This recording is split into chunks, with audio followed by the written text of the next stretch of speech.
അസ്സലാമലൈക്കും. എൻ്റെ പേര് നിസാം, ഭീമാപ്പള്ളി നിസാം എന്നറിയപ്പെടുവാൻ ആഗ്രഹിച്ചു, പക്ഷെ സാധിച്ചില്ല. എനിക്കൊരു ചെറിയ ഒരു സംശയം എൻ്റെ മനസ്സിനകത്തുള്ളതായിരിക്കാം, അല്ലെങ്കിൽ ഈ വേദിയിലുള്ള പലരുടെയും മനസ്സിനകത്തുണ്ടായിരിക്കാം. പക്ഷെ ഞാൻ ഈ ചോദ്യം ചോദിക്കാൻ ഇറങ്ങിയപ്പോൾ തന്നെ ഇവിടെ പലരുടെയും മനസ്സിനകത്തൊരു ആശയക്കുഴപ്പമുണ്ടായി. ഞാൻ ഏത് സംഘടനയിൽപ്പെട്ടവനാണ്, എനിക്കതിന് ഒരു പ്രശ്നമില്ല. കാരണം എൻ്റെ മാതാപിതാക്കൾ ഏത് പഠിപ്പിച്ചുവോ അത് തന്നെയാണ് ഞാൻ ഇന്നും നിലനിർത്തി പോകുന്നു. മാതാപിതാ ദൈവം ഗുരു എന്നൊക്കെ പറയുന്നത് പോലെ എൻ്റെ മാതാപിതാക്കൾ മാത്രം പഠിപ്പിച്ചത് മാത്രമേ ഞാൻ ഇന്നും പുലർത്തിക്കൊണ്ടു പോകുന്നത്. എനിക്ക് ഉസ്താദിനോട് ചോദിക്കാനുള്ള ഒരു ചെറിയ സംശയം മാത്രം. കുറച്ചു നേരത്തിനു മുമ്പ് ഇവിടെ പ്രസംഗിച്ച ഒരു ഉസ്താദ് പറഞ്ഞതുപോലെ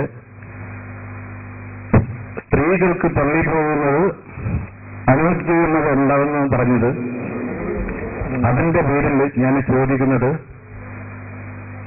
മതപ്രസംഗം നടത്തുന്ന സ്ഥലത്ത് സദസ്സിലേക്ക് സ്ത്രീകൾ പോകുന്നത് ശരിയാണോ എന്നതാണ് എന്റെ ചോദ്യം.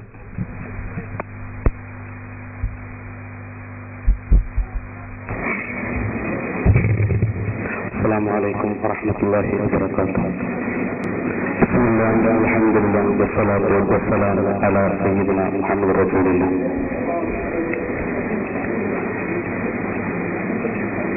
സഹോദരങ്ങളെ, ചോദിച്ച ചോദ്യം എല്ലാവരും ശ്രദ്ധിച്ചു. വിശ്വാസ പ്രസംഗത്തിൽ ഉസ്താദവറുകൾ അഹ്ലുസുന്നത്തിന്റെ ആശയായ ആദർശ അനുഷ്ഠാന വിശ്വാസ കർമ്മ വിഷയങ്ങളിൽ പ്രമാണത്തിലധിഷ്ഠിതമായി സംസാരിക്കുമ്പോൾ അല്ലാഹുവിന്റെ റസൂൽ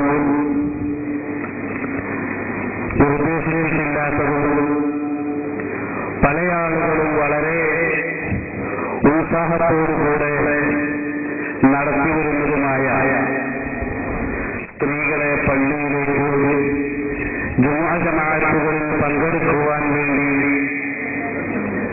പറഞ്ഞേക്കണമെന്നും അവരെ അങ്ങോട്ടും വിട്ടുകൊണ്ട് അവരുടെ പള്ളികളിലുള്ള ആരാധനാ സ്വാതന്ത്ര്യങ്ങൾ ഒരിക്കലും ഹനിക്കാൻ പാടില്ല എന്നും പറഞ്ഞ് സ്ത്രീകളെ നിങ്ങൾ പള്ളിയിലേക്ക് പോകുക എന്നുള്ള ചില നിർദ്ദേശവുമായി ചില കക്ഷികൾ രംഗപ്രവേശനം നടത്തുമ്പോൾ ഹബീബായ നിമിഷങ്ങൾ പറഞ്ഞു, നിങ്ങൾക്ക് നിങ്ങളുടെ വീടാണ് ഉത്തമം എന്ന് ഒരുപാട് അനവധി ഹദീസുകളിൽ പ്രതിപാദിച്ചതനുസരിച്ച് വിഷയാവതരണത്തിൽ പറയുകയുണ്ടായി, സ്ത്രീകൾക്ക് ഒരിക്കലും പള്ളിയിൽ പോകാൻ പാടില്ല.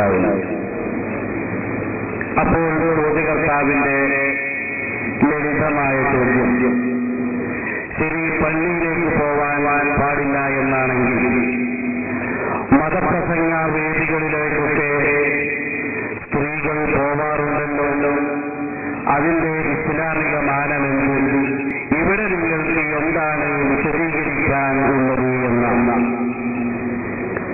നമുക്കറിയാം, ഇസ്ലാമികമായ ഒരു കാര്യം നമുക്ക് പറയണമെങ്കിൽ, അനുഷ്ഠിക്കണമെങ്കിൽ, വിശ്വസിക്കണമെങ്കിൽ ഹബീബായ നിമിഷങ്ങളും നൂറ്റാണ്ടിൽ കഴിഞ്ഞുപോയ അവിടെ നിന്ന് കൈമാറി വന്നതായ ആശയ ആദർശത്തിൽ ഉള്ള വിഷയമായിരിക്കണം.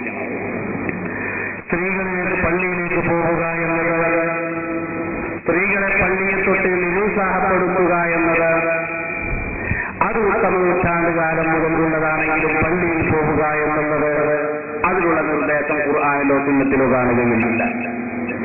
നേരത്തെ പ്രമാണ സഹിതം അത് വിശദീകരിച്ചിട്ടുണ്ടാവാം. നേരെ മറിച്ച് അവർക്ക് ആവശ്യമായ വിജ്ഞാനവും അവർക്ക് ആവശ്യമായ മറ്റു വിഷയങ്ങളും പഠിക്കാൻ ഒരു വിശ്വാസിയെ സംബന്ധിച്ചിടത്തോളം ലിംഗഭേദമില്ലാതെ ആണെന്നോ പെണ്ണെന്നോ വ്യത്യാസമില്ലാതെ പോകണമെന്നാണ് ഇസ്ലാമിന്റെ നിർദ്ദേശം. അല്ലാമ തബറാനി റഹ്മത്തുള്ളാഹി അലൈഹിയും മറ്റു പണ്ഡിതന്മാരായ മുഹദ്ദിസുകളായ ആളുകളും ഉദ്ധരിച്ച ഹദീസുകളിൽ കാണാം, തലബുൽ ഇൽമി ഫരീള. ഇൽമു പഠിക്കുക എന്നത് ഫർളാണ് അലാ കുല്ലി മുസ്ലിമിൻ വ മുസ്ലിമ. ഓരോ വിശ്വാസിയായ പുരുഷന്റെയും സ്ത്രീകളുടെയും മേലിൽ.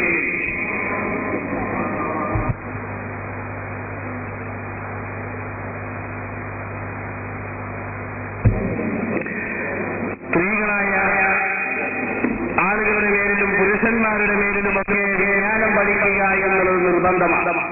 അതടിസ്ഥാനത്തിലാണ് ഇസ്ലാമിക മൂല്യങ്ങൾ പ്രതിപാദിക്കുന്ന മതപ്രഭാഷണ വേദികളിൽ അഹ്ലുസുന്നത്തി വൽ ജമാഅത്തിന്റെ പണ്ഡിതന്മാരുടെ പ്രമാണത്തിൽ അധിഷ്ഠിതമായ പ്രഭാഷണങ്ങളിൽ സംബന്ധിക്കാൻ വേണ്ടി നമ്മുടെ സ്ത്രീകൾ വരുന്നത്.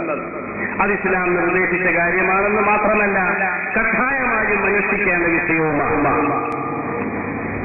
എങ്കിലും ഇത്തരം പ്രഭാഷണ വേദികളിലും ആശയ പഠനങ്ങളിലുമൊക്കെ വരും നിർബന്ധമാണെങ്കിലും അത്തരം ബാധ്യത നിറവേറ്റുന്ന ആളുകളിൽ കണിശമായിട്ടും അവരുടെ മറകളും അവരുടെ അവറത്തുകളും അവർക്ക് ഇസ്ലാം അനുശാസിക്കുന്ന വസ്ത്രവേഷവിധാനവും ജീവിത ശൈലിയായി അനുഷ്ഠിച്ചുകൊണ്ട് മാത്രമാണ് വരേണ്ടത് എന്നുള്ളത് മറ്റൊരു വസ്തുതയുമാണ്. ഏതായിരുന്നാലും മതപ്രഭാഷണ പരമ്പരകളിലും വൈജ്ഞാനിക സദസ്സുകളിലും വനിതാ സാന്നിധ്യം എന്നത് ഇസ്ലാം നിർദ്ദേശിച്ചതും കൽപ്പിച്ചതുമാണ്. പള്ളിയിലേക്ക് പോവുക എന്നുള്ളത് ഇസ്ലാം നിരുത്സാഹപ്പെടുത്തിയതും നിർദ്ദേശിക്കാത്തതുമായ വിഷയമാണ്. അതാണ് രണ്ടു വിഷയങ്ങളുടെയും ഇടയിലുള്ള ഡിഫറൻസ് മാറ്റം എന്ന് ചോദ്യകർത്താവിനെ ഓർമ്മപ്പെടുത്തുന്നു.